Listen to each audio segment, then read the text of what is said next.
السلام عليكم ورحمة الله. النهارده معانا فيديو لمصنع طقم سرير، مصنع محترم قوي من اكبر المصانع اللي موجودة في المحلة.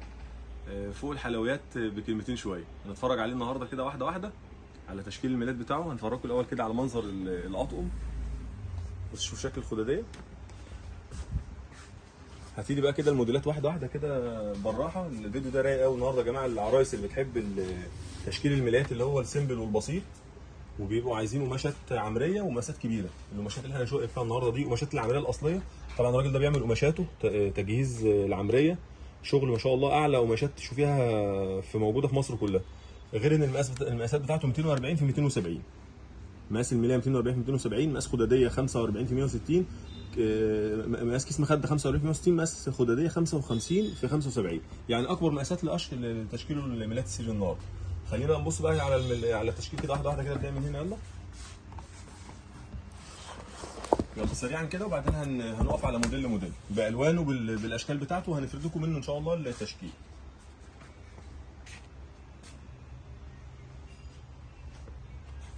ده الطقم اللي احنا فاردين الخداديه منه اهو. بصوا يا جماعه الحلويات بتاعته، شوفي الدورين الكورنيش بتاعه. بصي ده الحاجات اللي هي قماش وقماش كده. شكل الخداديه من هنا كده، بصوا يا جماعه شكل الخداديه كده. شوف الكنار فوق الكنار عرض قد ايه، وبقيه الخداديه كلها تطريز.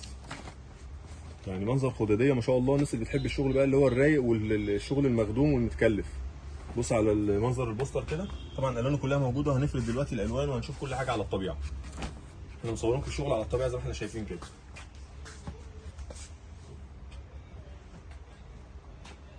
هنبص برضه على تشكيل فوط وعد اللي نزل منها جديد النهارده. هو النهارده الفيديو كله ان شاء الله بقى حلويات، يعني تشكيل فوط من اكبر المصانع الموجوده في المحله في الفوط، وكذلك برضه طقم السرير. هاتي بقى تشكيل الكوفرتات يلا سريعا كده. بصوا يا جماعه الحلويات عامل ازاي. اجدد كوفرتا لسه نازله في مصر، كوفرتتين باطقم سراير ملايات بالمخدات والخدادات بتاعتهم. هات يلا الكبيره بتاعتها.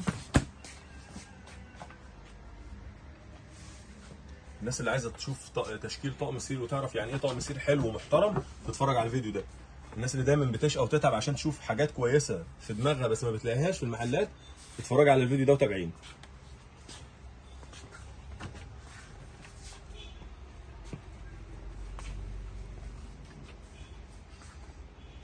الفيديو ده يا جماعه افخم فيديو طقم سرير ممكن تشوفوه في حياتكم.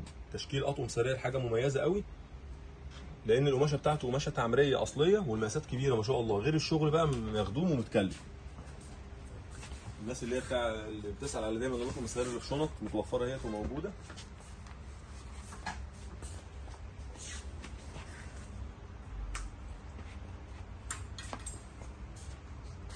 يلا بقى نبدا من هنا كده. بص بقى خداديه الطقم، شوفوا في ابسط من كده شغل. امسك احمد الخداديه كده معايا. في ابسط من كده شغل في الملايه. شفتوا التطريز البسيط الرايق كده. واقف واقف ايدك على الخداديه كده. شوفوا التطريز الرايق والبسيط ازاي منه فيه. العرايس بقى هي فاهمه كلامي، اللي هي بتحب الشغل البسيط والسيمبل، اللي هي الحاجات اللي هي ما تزهقش منها ولا عينها توجعها. تطريز منه فيه طبعا حاجه على مستوى عالي طبعا من التطريز، وزي التكسير الطقم زي ما احنا شايفين. ومفيش اي حاجه تحس ان الطقم ما فيهوش شغل خالص، وبالرغم ان هو فيه تطريز وبسيط كمان. يعني كل ده شغل على الطبيعه اهوت من الطقم ده اللون السيمون منه اللي احنا شايفين منه الخداديه بتاعته. مقاسات كبيره 260 في 280. شفت الالوان بتاعته عامله ازاي. الناس اللي عارفه قيمه اللطم اللي في الشنط دي، وعارفه ان اللطم دي بتبقى معديه اعلى من اللطم اللي في علبه. بصوا درجات العمريه بقى. يعني شوفي دي درجه تركواز ودي درجه ثانيه للتركواز. قربوا منهم كده يمكن عشان بس يبانوا في الكاميرا. دول درجتين يا جماعه زي ما احنا شايفين كده، ودي درجه ثالثه كحل منهم اهو.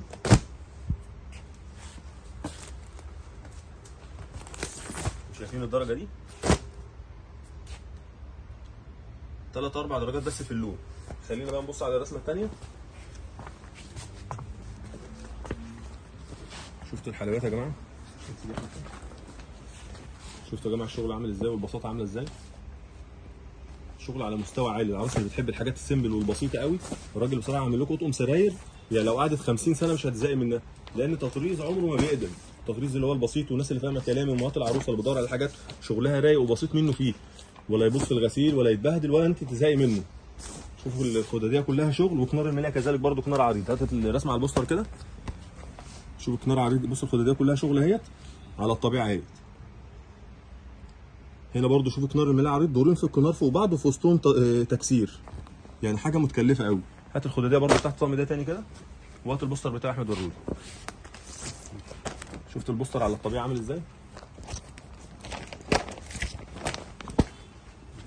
شفت الخداديه هنا اهيت، هي نفس الخداديه زي ما احنا شايفين كده. يعني الشغل يا جماعه زي اللي بتشوفيه على البوستر بتشوفيه على الطبيعه. طبعا المصنع المحترم والشغل الكويس بتلاقي طبعا ما بيخافش من حاجته، هي اللي على البوستر هي اللي على الطبيعه. وقدامكم احنا شايفينه كل دي صور على الطبيعه. شوف الالوان بقى بتاعته، اللون اللي احنا فاردينه اهو، بص اللبني منه، السيمون. لا يمكن تلاقي درجات سيمون بالجمال والروعه دي، عشان درجات سيمون دايما بتبقى البصلي وكلام من ده ما تحبوش، انما دي درجه سيمون تحبيها على السرير عندك.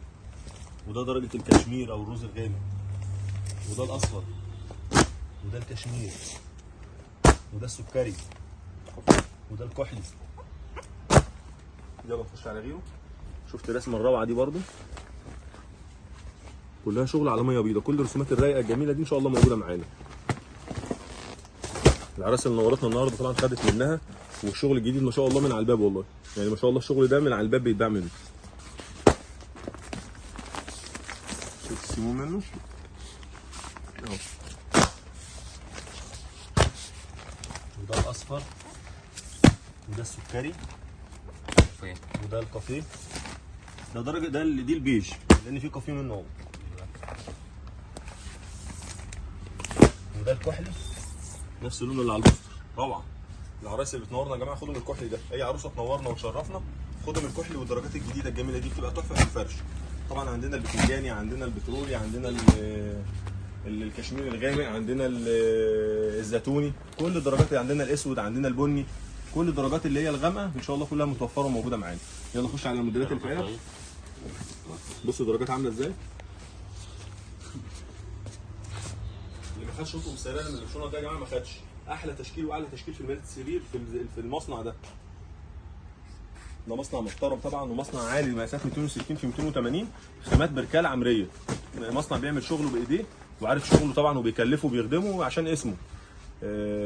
زائد المقاس الكبير 240 في 270. طبعا مصنع التلاوه مصنع محترم ومعروف قوي يعني في المحل. وبتاخديه من اول ايد، يعني بتاخدي الشغل ده السعر التجاري بتاعه غير ما بتجيبيه من تاجر لتاجر، انما انت هنا في المحل الحمد لله بتتميزي ان انت تاخدي اول سعر. والمكان الوحيد اللي بتلاقي فيه كل المصانع البراندات، يعني بيجمع لي، غير مثلا بتلاقي في مكان بتلاقي مصنع او 2 أو 3 كبار، انما بفضل الله المكان الوحيد اللي فيه تجميعة المصانع من الغالي للرخيص بفضل الله في مكان واحد. بتلاقي التشكيلات الغاليه والتشكيلات المتوسطه، طقم سير بيبدا من 350، وطقم سير فيه لحد 700 ولحد 800 ولحد 1000. فالحمد لله من كل ده موفر لك في المكان واحد. العروسه اللي بتاخد تشكيل طقم السرير من الوسط ومن الغالي بتشكل، بتلاقي كل ده موجود. الفوط كذلك، في كل تشكيل المفروشات باذن الله دايما موجود الوسط وموجود الغالي، ودي ميزه كويسه قوي للناس اللي بتحب دايما تشكل الجهاز، تاخد الوسط تاخد الغالي تاخد الرخيص، فبفضل الله موفرين له كله في مكان واحد اللي هو مول الشناوي. يلا بصوا على تشكيل الطقم الجديد ده. بص شكل العلبه بتاعته اصلا ما شاء الله روعه يعني. تبص على العلبه وتشيلي تقولها تعرف ان الطقم فعلا متكلف. ده اللون اللبني اهو. بصوا درجات العمريه حتى تلاقي درجه القماشه بتاعتها درجه عمريه، لان درجات اللي هي اللي بتنور الفواتح دي. البوستر اهوت هتلاقي نفس لون الملايه، يعني هو نفس زي ما انت شايفه كده، نفس الشكل اللي على البوستر هو نفس الشكل اللي على الطبيعه. يلا هات لي غيره كده. ده لون تاني اهوت، هو نفسه بالظبط.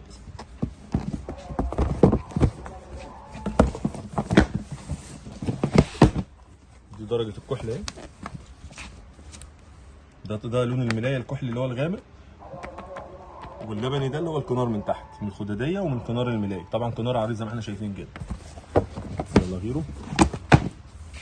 دي درجات العمريه اللي بقول لكم عليها ديت. شوف الدرجات عامله ازاي. يلا غيره يا احمد.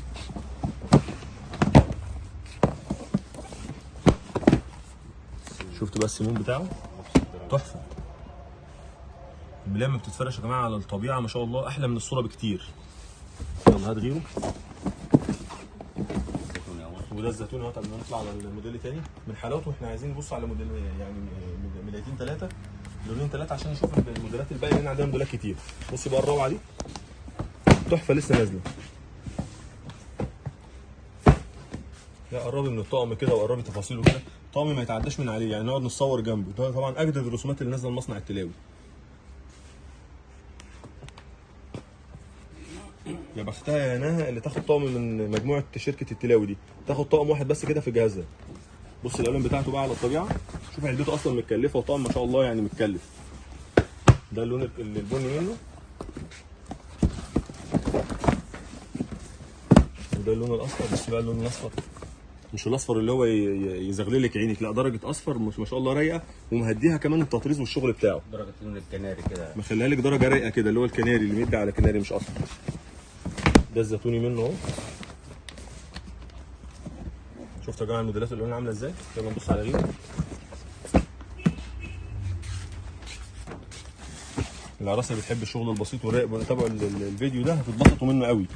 اي عروسه يعجبها طقم او موديل تعمل سكرين شوت ليه او تاخد اسم الموديل زي ما احنا شايفين كده.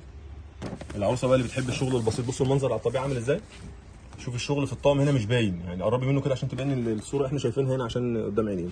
انما بصوا يا جماعه شفتوا الشغل هنا على المرايه عامل ازاي، بسيط يا كده يكون مش موجود يعني.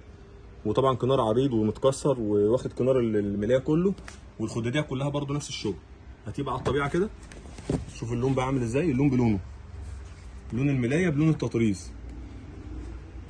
ده مصنع طبعا بيلبي الطلبات اللي هي الصعبه للعرايس اللي بتحب الحاجات اللي هي البسيطه والرايقه اللي بتدوخنا من الاخر. هو المصنع التلاوي. شوف الشغل عامل ازاي على الطبيعه. ده الزيتوني، ده السيمون،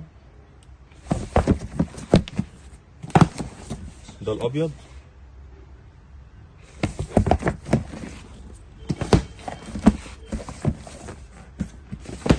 ده الموف. شفتوا درجه الموف عامله ازاي. شوفوا يا جماعه لما مهما نحكي لكم على الطبيعه احلى بكتير، واي حد ينورنا ياخد من الطقم ده ويفرد ويشوفه على الطبيعه هينبسط منه قوي. يلا خش على غيره.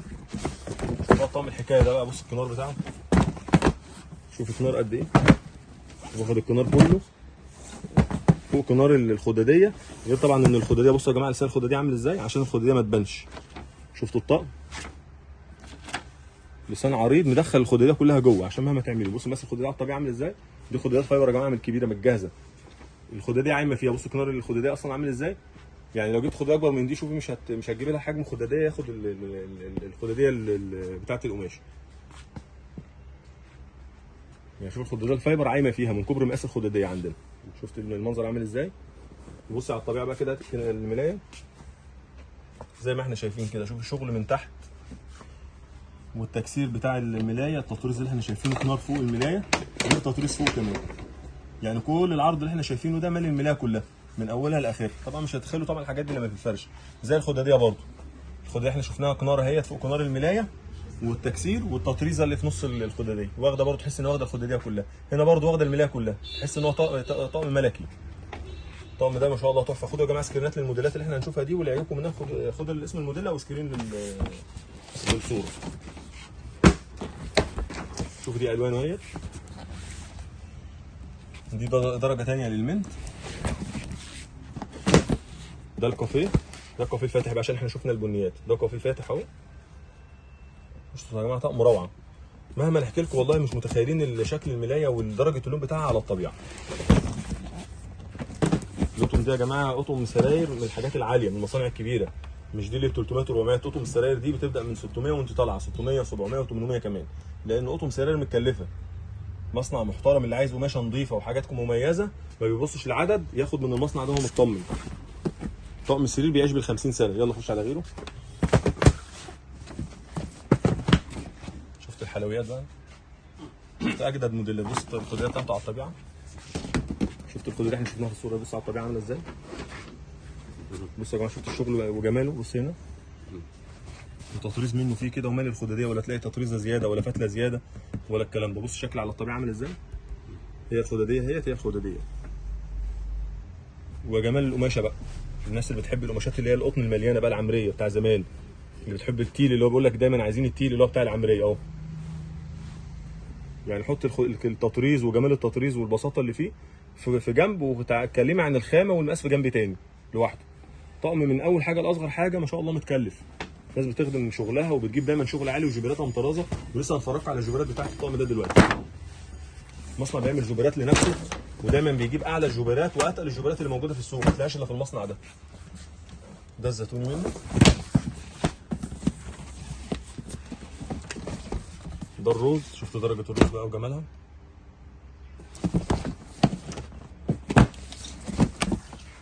ده الموف اللي هو الغامق.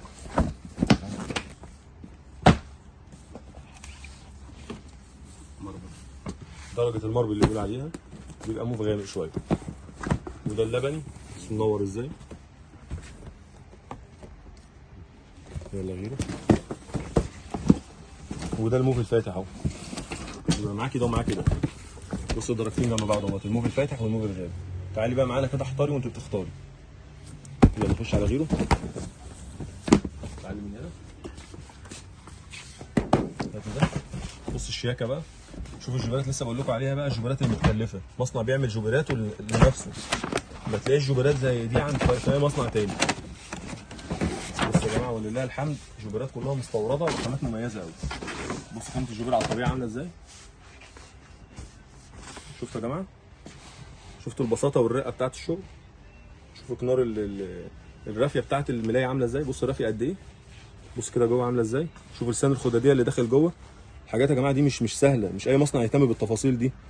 مش مصنع تحت بير سلم، ده مصنع بيكبر اسمه وبيعمل اسمه في السوق عشان يعمل منظر اللي انت شايفاه ده. تاخد الطقم من وراه ما تدوريش. بص الخداديه عامله ازاي. بصي بقى الطقم على الطبيعه. شفتوا الطقم؟ حلويات. الفيديو النهارده يا جماعه بالمصانع الفي اي بي كلها، مصانع كلها محترمه واكبر مصانع. الناس اللي عايزه شغل عالي ومميز تاخد من المصانع اللي احنا بنتفرج عليها دي. بص انا هعرض لكم مصنع فوط واحد دلوقتي من اكبر المصانع الموجوده في المحل واعلى الخامات. محدش بيعمل الخامه بتاعته. شفت التون بتاعه. شفت درجه السكري. تحفه. تاخديه بدل مفرش السكر. شوف درجة الرصاص بتاعته عاملة ازاي. هات الدرجة على الطبيعة كده. شوفوا يا جماعة درجة الجري هنا عاملة ازاي. حلويات. بصوا الوقت مهما الوقت بتاع الفيديو ده يطول يا جماعة مش هتزهقوا منه، لأن فعلا مصنع محترم وهتنبسط من التشكيل بتاعه. بصوا الخدادية بتاعته على الطبيعة. شفتوا شكل الخدادية عاملة ازاي. شفتوا يا جماعة الجمال والحلويات عامل ازاي. بصوا يا جماعه ده اللي اتقال عليه جمال ودلال، من حلاوه الشغل وجمال. شوف الجوبره بتاعته عامله ازاي. مفيش مصنع يعرف يوصل للجمال بتاع الجوبره كده، ولا التقل بتاعها تغسليها وتهرسي فيها زي المطرز، لا حاجه تنسر ولا حاجه تتقطع ولا الكلام الفاضي اللي احنا بنسمعه وبنشوفه في الفيديو في الخدادات اللي هي الجوبرات اللي هي طبعا المصري والكلام العك اللي احنا بنبص عليه. انما ده حاجات متكلفه ومتخدم عليه. الراجل بيعمل لك رافيه. بص قد ايه. شوف رافيه الكنار الصغير عامل ازاي. كل دي تفاصيل طبعا احنا كتجار بناخد بالنا منها عشان بندخل مصنع المحترم وبنبقى ماشيين وراه قطه مغمضه، لان عارفين ان شغله قوي وشغله مميز بنتسال عليه. شوفوا الطعم على الطبيعه عامل ازاي. يلا هات غيره. شفت الحلويات ده. شفتوا يا جماعه كل دي موديلات 2025 اعلى شغل واجمل خامات. بصوا المنظر عامل ازاي. احنا مبسوطين اصلا معاكم واحنا بنتفرج والله. من اللوت والميات اللي انت ما تزهقيش منها. هات الخداديه منه كده، بس هات لي لون تاني ولا انا افتح اللون ده.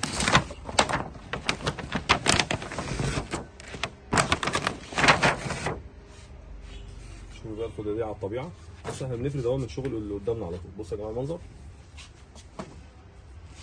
شفتوا الحلويات بتاعت الطعم عامله ازاي. هات الشغل بقى بتاع الكنار الخداديه كده. شفتوا الجمال عامل ازاي يا جماعه. يعني ده كنار وده كنار تاني اهوت. دخل لك كورنيش غير التكسير بتاع الطاق. شفتوا مثلا الخداديه قد ايه. شفتوا الماس كده من بعيد كده. هات المنظر عامل ازاي. ولا هات لون تاني.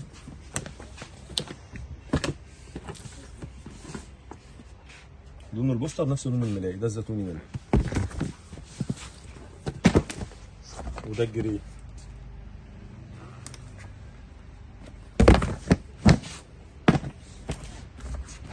دي درجة تانية للمنت. ده مش رصاص يا جماعة. بصوا درجتين جنب بعض اهم. مش عارف هيبان معاكم ولا لا، بس دي درجة ودي درجة حتى باينين في البوستر اهو. طبعا حاجة على الطبيعة بتبان أكتر من الصور. ده السيمون. جمال السيمون في الموديلات بتاعت المصنع ده رايقة خالص يا جماعة. تجار الجملة لازم يبقى على رفق مصنع في تشكيل من المصنع ده عشان يبقى عندك الغالي والرخيص وعندك كل حاجة. شفت يا جماعة الطعم عامل ازاي على الطبيعة. شوفوا منظر الخداديه، بص كصور كده الخداديه، شوف الجمال بتاعها عامل ازاي. لما اتحطت اهي في الخداديه باينه. شفت ماليه ازاي؟ مفرش سرير مش طاق. يعني كل المصنع، كل الموديلات اللي احنا فردناها دلوقتي مفارش سرير، ما تقوليش انها عليها ملايات. من جمال الشغل وكبر الشغل بتاع الجوبيرات والتطريز. الراجل مخدم شغله ومخلي لك تحس ان الطقم ده قالب على مفرش. يلا نشوف غيره. ده الكحل منه اهو، اقل موديل فيه 12 لون. خش بقى يلا على الموديلين الاطفال.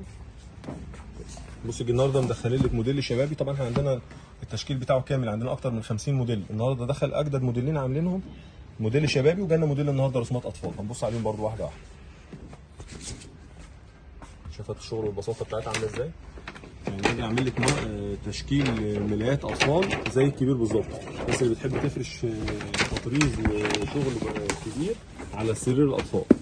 شوف الالوان بتاعته، شفت درجه اللون الموفا بتخش مع درجه مشابهه ليها. بص الجمال عامل ازاي.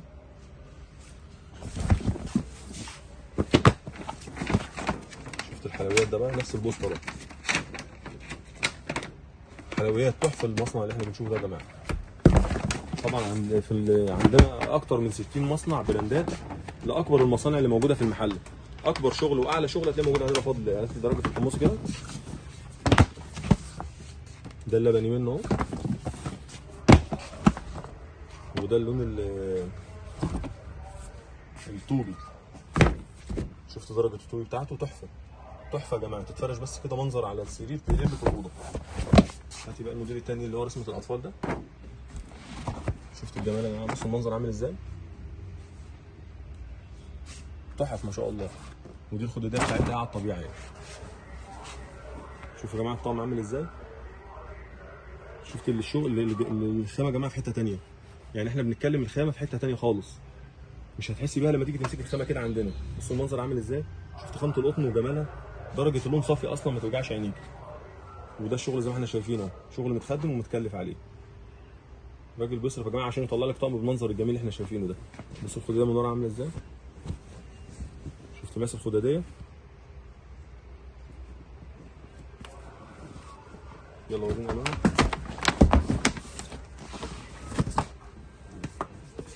درجه الموف بتاعته اهي.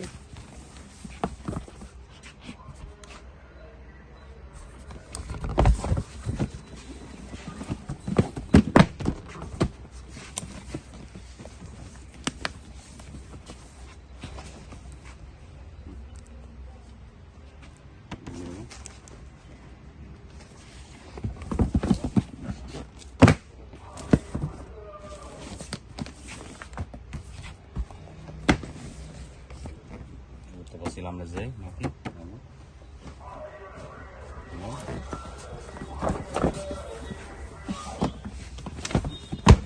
درجة السيوم منه اهي، اللي احنا بنتكلم عليها دايما، درجة حلوة ورايقة قوي.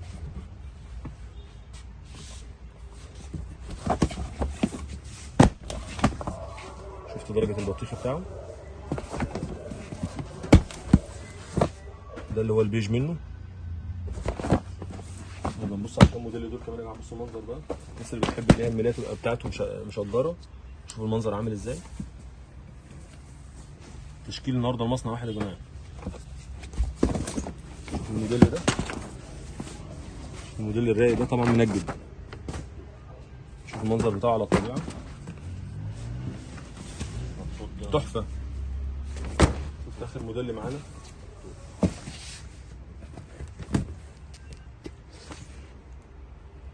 شفتوا يا جماعه الشكل عامل ازاي والموديلات عامله ازاي، تحف. هات الرسمه على الطبيعه كده. شوف يا ده 1 2 3 4، يعني الكنار كله مشغول، يعني فريم كبير. المكنه طبعا اللي بتعمل الكلام ده مكنه كبيره عشان تطلع لك الشغل بالمنظر ده. مصانع ثانيه بتلاقي فيها 1 أو 2 أو 3 اقصى حاجه، انما ده بصي 1 2 3 4. اخر موديل اللي معانا اهو برضه للملايه اللي كلها مشغوله. الناس اللي بتحب اللي هي الشغل دايما بتاخد قماش ساده وتحب تاخد شغل نصه مشغول زي المنظر اللي احنا شايفينه ده. كنار من تحت كده فيه شغل التطريز ورسمه الاطفال، والكنار الثاني قماش بقى بس قماش مشجر. في ناس بتحب طبعا اوضه الاطفال تبقى بالمنظر الجميل ده، وتحف طبعا. في ناس عارفه الموديل ده، تكرار معانا دايما. بس يبقى احنا كده خلصنا الفيديو بتاعنا. ان شاء الله نشوفكم فيديوهات تانية. طبعا الناس اللي اول مره تتابعنا، ده مصنع واحد من اللي احنا بنعرضه يوميا، مصنع التلاوي، اكبر المصانع اللي موجوده في المحله بفضل الله. تابعوا معانا دايما، الناس اللي اول مره تشوفنا تابعوا معانا، بننزل دايما فيديوهات على طول لكل شغل جديد بيخش. ودايما عندنا الشغل المميز، الشغل العالي، البراندات الكبيره في مكان واحد بتلاقيها كلها في مول الشناوي. عروض العروسه مكمله معانا اللي احنا بنشوفها. وطبعا بنشكر الناس اللي بتنورنا وبتجينا من كل مكان، انتوا طبعا فوق دماغنا. تواصلوا معانا على الارقام اللي موجوده عندكم. الناس اللي تحب تشرفنا تخلي بالكم من السماسره. ان شاء الله تابعوا معانا عشان كل شويه بننزل فيديوهات جديده للمصانع اللي بتخش معانا جديده، وتكرار برضه كذلك. كل سنه وانتم طيبين، نشوفكم فيديوهات تانيه ان شاء الله.